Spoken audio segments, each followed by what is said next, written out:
Bienvenue chez Automobile de l'Est. Aujourd'hui, je vous présente la dernière arrivée, une classe A 250 de 2018, fin 2018 exactement, donc c'est un millésime 2019. Une 250 finition AMG, donc le 4 cylindres turbo de 226 chevaux, boîte auto, toit panneau, une belle petite config. On va faire le tour esthétique, l'état des jantes des pneus aussi. Après, on va faire les équipements et on va tester la voiture. Alors niveau esthétique, on va commencer par la face avant.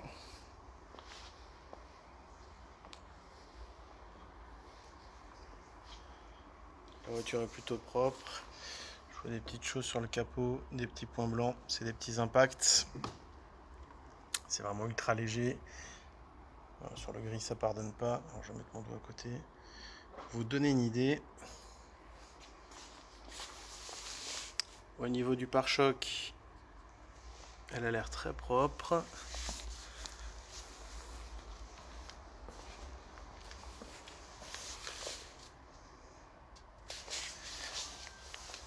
Voilà, là, il y a une petite griffure avec une retouche.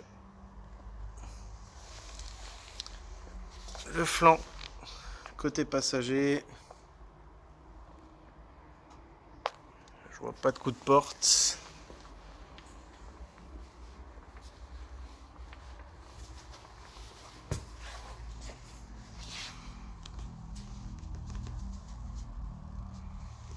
Plutôt propre. À l'arrière, pareil.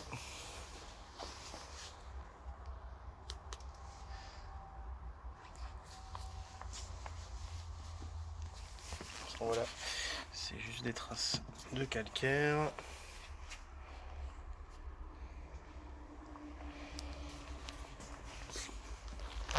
Un très beau gris. Pareil. Côté conducteur. Je vois pas de coup de porte. Juste la saleté.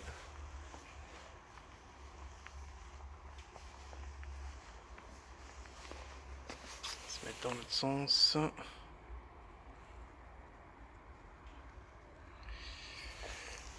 Il est plutôt en bon état.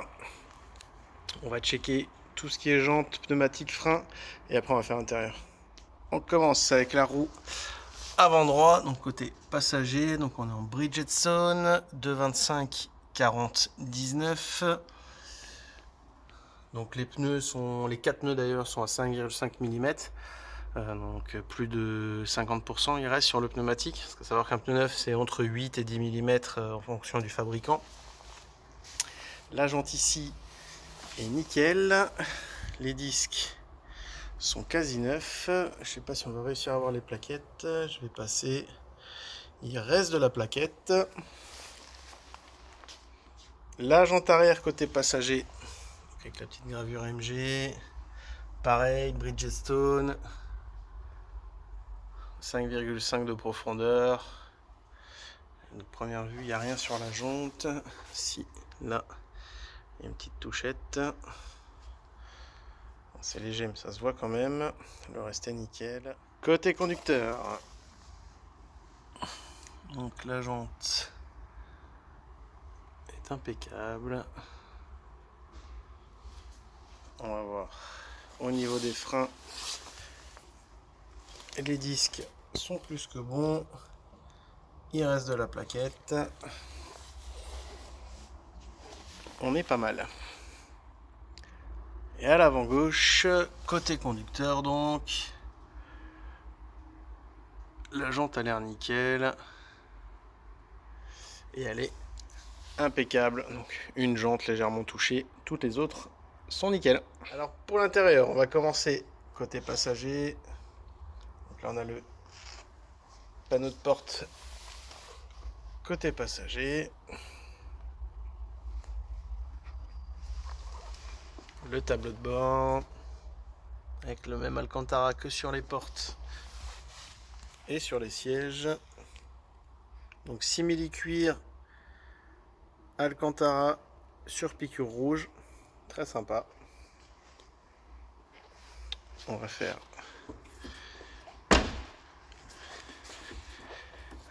les places arrière. Donc d'abord le panneau de porte à l'arrière droit, le dossier du siège. Donc là il n'y a pas de place mais il est reculé au max. La banquette arrière.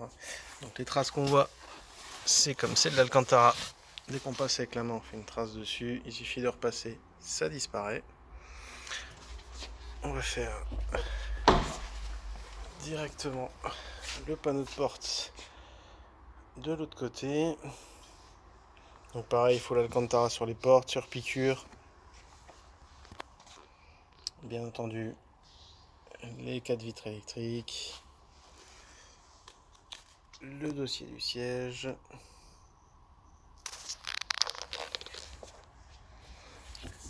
On va jeter un petit coup d'œil au niveau du coffre. Donc le panneau du coffre qui est nickel. On a contre-jour, on voit pas très bien. Et donc banquette 2 tiers, 1 tiers. J'ai même l'impression que celle-ci a une petite trappe pour les skis. Et enfin, côté conducteur,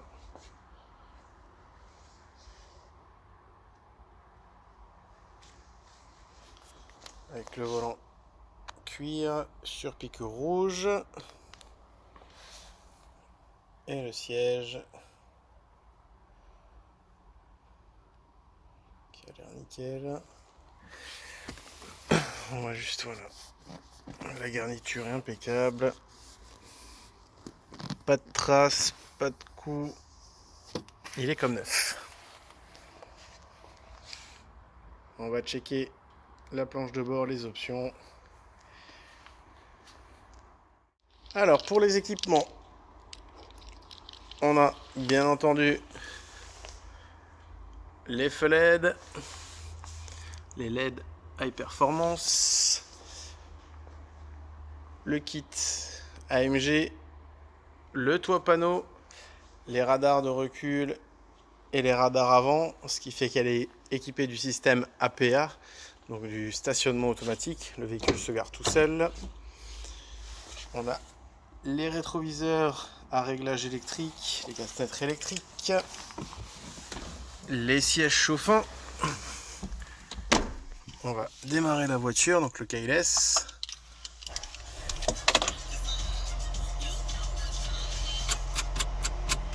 Hop.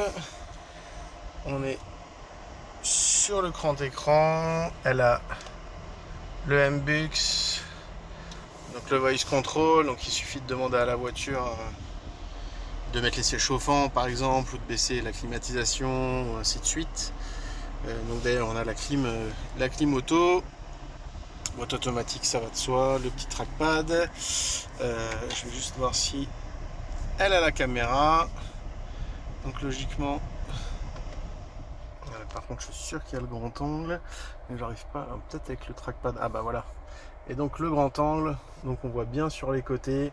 Ça, si vous avez une sortie, par exemple vous sortez de votre garage en marche arrière ou d'une place de parking en ville, ça vous permet de voir sur les côtés. Parce que voilà, en caméra normale, ça donne ça, et en grand angle, ça donne ça. Ça c'est juste vraiment top. Ok, sympa. Donc c'est, on a un peu de hauteur là. C'est vraiment bien foutu. On a bien sûr la navigation, le téléphone, mais aussi l'audio pour mettre la musique. On va remettre le parc.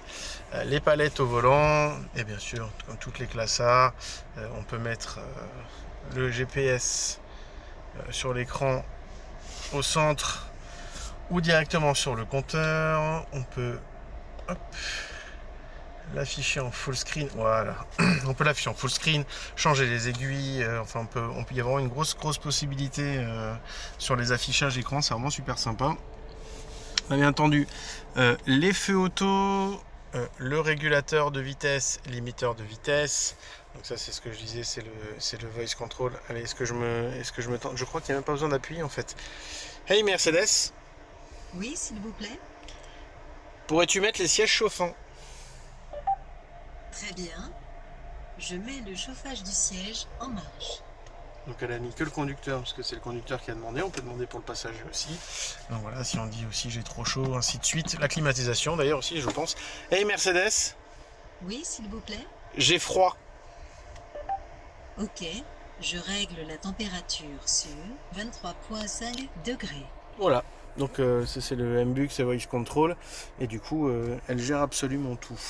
Elle a bien entendu... C'est une 250, le Dynamic System.